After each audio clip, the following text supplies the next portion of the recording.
Hello नमस्कार, मैं सुनील आप सभी का एजुकेशन प्रभा यूट्यूब चैनल पर हार्दिक स्वागत करता हूं। आज मैं फिर से आपके सामने उपस्थित हूं, जिसमें अनुसंधान अर्थात रिसर्च के जो शोध उपकरण होते हैं उसमें एक महत्वपूर्ण बिंदु है जिसको कि हम रेटिंग मापनी के नाम से जानते हैं, जिसको या रेटिंग स्केल कहते हैं, रेटिंग मापनी कहते हैं या निर्धारण मापनी के नाम से भी आप जानते हैं। अब सीधे हम टॉपिक के ऊपर आते हैं, जिसमें कि आज का जो टॉपिक है हमारा, जैसे मैंने बताया कि रिसर्च से संबंधित रेटिंग स्केल, जिसको कि हम निर्धारण मापनी या रेटिंग मापनी के नाम से जानते हैं। वैसे तो रेटिंग मापनी बहुत सारे प्रकार के होते हैं, लेकिन मुख्य रूप से जो 6 प्रकार है उसको मैंने इसमें सम्मिलित करने का प्रयास किया है। और सबसे पहले अगर हम देखेंगे कि इसकी परिभाषा क्या है, तो कभी भी ये शोध उपकरण के रूप में प्रयोग किया जाता है, सबसे पहली बात। और शोध उपकरण के लिए एक मानक के रूप में प्रयोग किया जाता है। जब मानक के रूप में प्रयोग किया जाता है तो चाहे वो वस्तु के ऊपर हो, व्यक्ति के ऊपर हो, किसी घटनाओं के ऊपर हो, तो उससे संबंधित जो हम मानक तैयार करते हैं तो उससे ये संबंधित होता है। जैसा कि आप परिभाषा को देखेंगे तो वैसा शोध उपकरण जिसके माध्यम से प्रेक्षक, जिसको कि हम ऑब्जर्वर कहते हैं, या रेटर किसी वस्तु, व्यक्ति या घटना को दिए गए वर्ग मापनी अर्थात उसको हम कैटेगरी स्केल कहते हैं के रूप में मापता है। अब इससे स्पष्ट होता है कि कभी भी कोई भी जो ऑब्जर्वर होता है, प्रेक्षक होता है, रेटर होता है, वो कोई भी वस्तु हो, घटना हो, व्यक्ति हो, उसका रेट करता है, मापता है। वो मापता है, वो किसी भी, मान लीजिए कि कैटेगरी स्केल बहुत सारे अलग अलग प्रकार के होते हैं। उदाहरण स्वरूप कि एक शिक्षक अगर अपने छात्रों की समयनिष्ठता अर्थात पंक्चुअलिटी को जांचना चाहता है तो वो किस किस कैटेगरी में रख सकते हैं कि अत्यधिक ऊंचा, एक्सट्रीमली हाई, फिर ऊंचा, फिर कम, फिर अत्यधिक कम या तटस्थ। इस प्रकार से उसका रेटिंग दे देते हैं और रेटिंग के माध्यम से वो जो भी जिस प्रकार का भी जिस भी प्रकार की उसकी कर्तव्यनिष्ठता है, समयनिष्ठता है, उस प्रकार से उसको रेट किया जाता है। जो कि मैंने बताया कि रेटिंग स्केल के मुख्य रूप से तो ऐसे बहुत सारे प्रकार होते हैं, लेकिन मुख्य रूप से जो प्रकार होते हैं उसमें आंकिक मापनी, न्यूमेरिकल स्केल, आकृतिक मापनी, ग्राफिक स्केल, प्रतिशत रेटिंग अर्थात परसेंटेज स्केल, परसेंटेज रेटिंग, मापनी, मानक मापनी अर्थात स्टैंडर्ड स्केल, संचित बिंदुओं का मापनी अर्थात स्केल ऑफ कुमुलेटेड पॉइंट्स, और फिर अंतिम में बाधित चयन मापनी, जिसको कि हम फोर्स्ड चॉइस स्केल कहते हैं। अब पहले पर आते हैं आंकिक मापनी, जिसको कि हम न्यूमेरिकल स्केल कहते हैं। अब ये वैसा मापनी या वैसा शोध उपकरण होता है जिसमें कि अंक जो होते हैं वो निश्चित क्रम में निर्धारित होते हैं और दिए जाते हैं, प्रेक्षक को दिए जाते हैं। और ये बिल्कुल, ये जो अंक होते हैं अंक मापनी में, वो बिल्कुल परिभाषित होते हैं। और जो प्रेक्षक होते हैं या ऑब्जर्वर होते हैं या रेटर होते हैं, वो अपने अनुभव के आधार पर उसको रेट करते हैं। जैसे मान लीजिए कि अत्यधिक असहमत, फिर जोरदार असहमत, कम असहमत, असहमत, फिर तटस्थ, फिर जोरदार सहमत, फिर जोरदार, फिर अत्यधिक सहमत, फिर सहमत।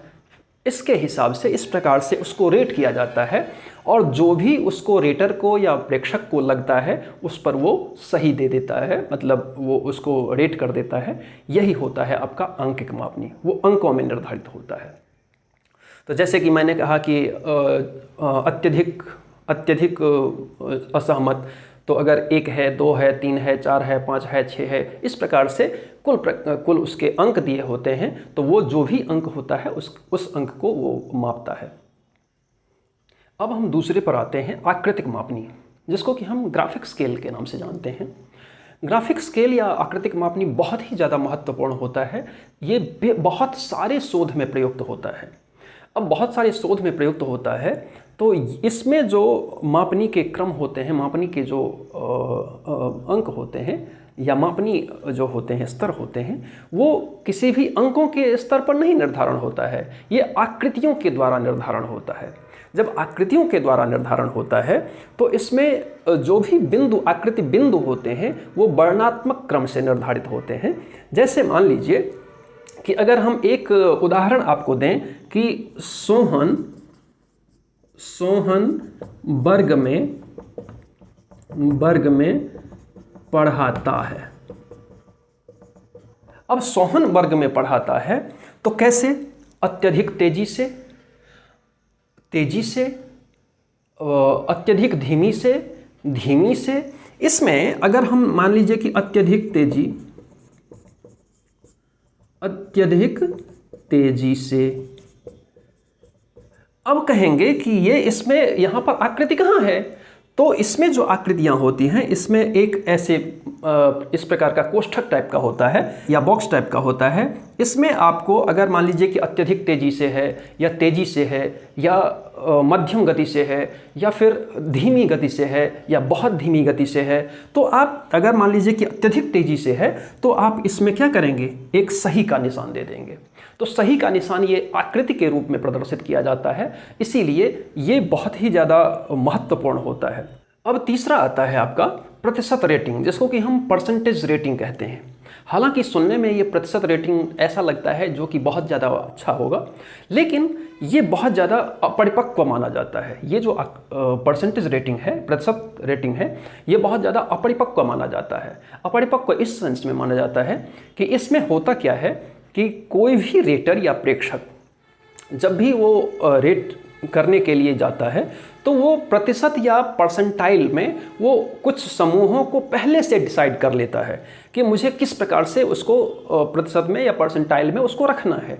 जैसे मान लीजिए कि अगर वो ऐसा करता है कि अगर 100 है, अगर यहाँ पर देखिए कि अगर यहाँ पर 100% है, 100% होगा, तो अब 100% में वो वैसा कर सकता है कि अगर 100 स्टूडेंट है तो 100 में वो क्या करेगा कि पहला उच्चतम 5%, तो उच्चतम 5% अर्थात 95 टू 100। फिर दूसरा उच्चतम 5%, तो दूसरा उच्चतम 5% क्या हो जाएगा? तो 90 टू 95। फिर आपका देखेंगे कि उच्चतम 25% 10% को छोड़कर। अब अगर इस प्रकार से ये घुमाव फिराव करता है इसमें, तो अब ये आप देखेंगे कि उच्चतम 25% पहले 10% को छोड़ करके, तो अब ये पहले 10% को छोड़ करके तो पहले ही 2 हो गया है, अर्थात 90% तक पहले ही हो चुका है। तो उससे नीचा जो उच्चतम है उसको हम 25% लेंगे, अर्थात 65% तक। फिर आप देखेंगे कि आधा परंतु 25% जो कि पहले दिए हुए 25% से नीचे वाला।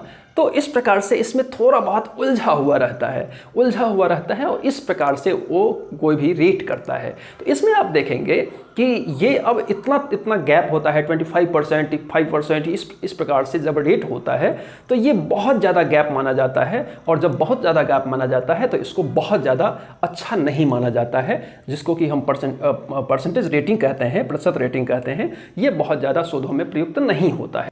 चौथा आता है मानक मापनी अर्थात स्टैंडर्ड स्केल।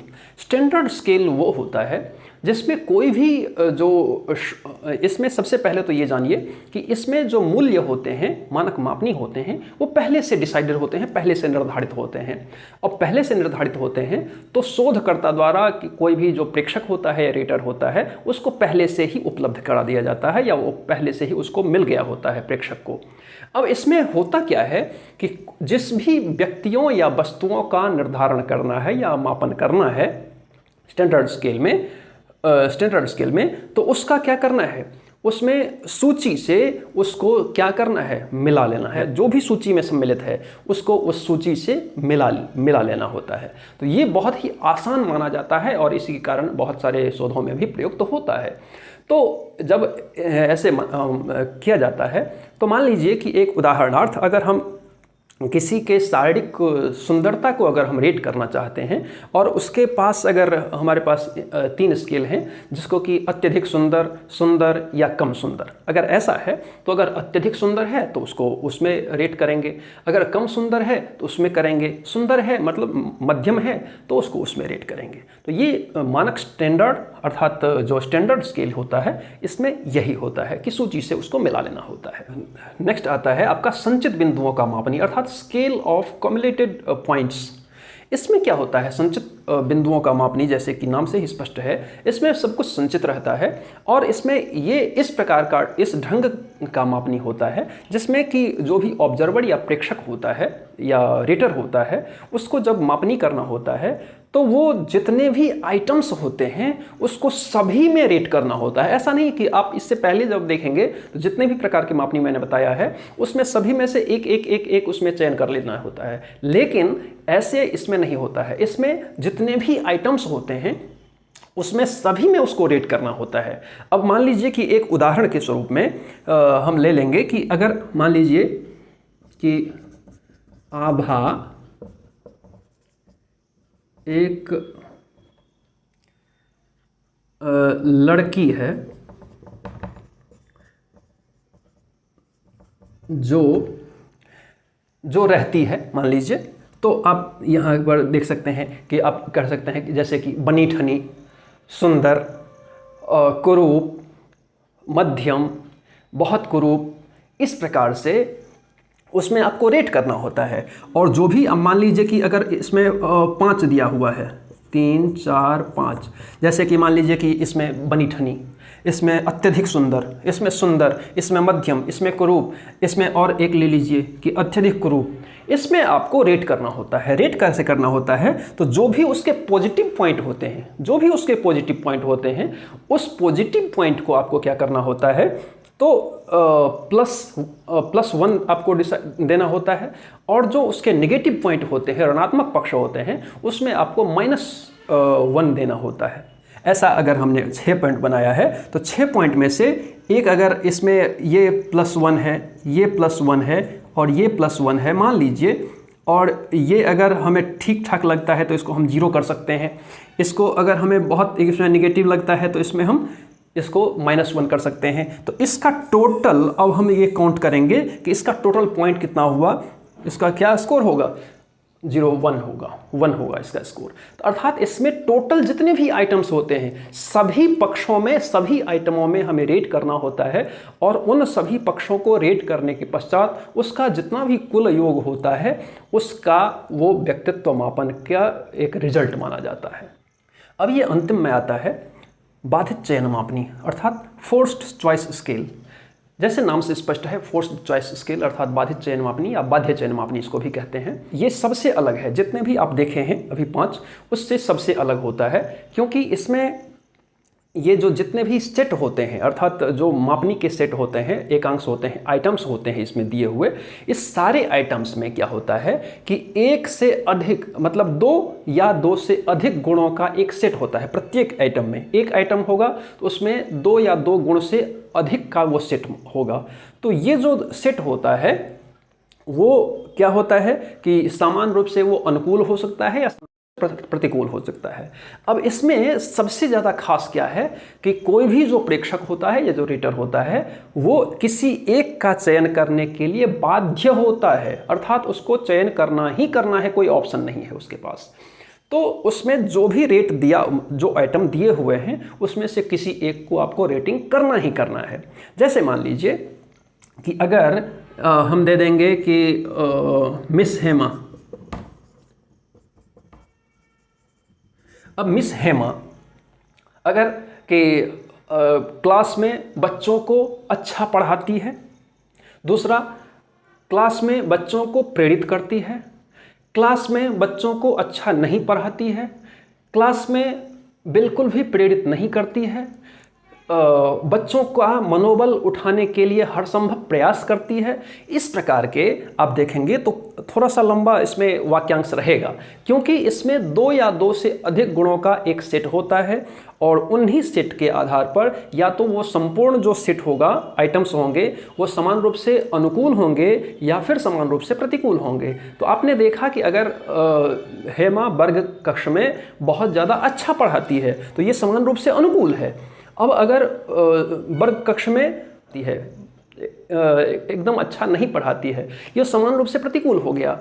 बहुत अच्छा मनोबल देती है या मोटिवेशन देती है, ये क्या हो गया, समान रूप से अनुकूल हो गया। तो अर्थात इसमें सबसे मुख्य है कि किस जो भी आइटम्स होते हैं उसमें से एक आइटम्स को हर प्रेक्षक को या हर रेटर को उसमें से बाध्य होकर के एक का चयन करना ही करना होता है, उसके पास कोई ऑप्शन नहीं होता है।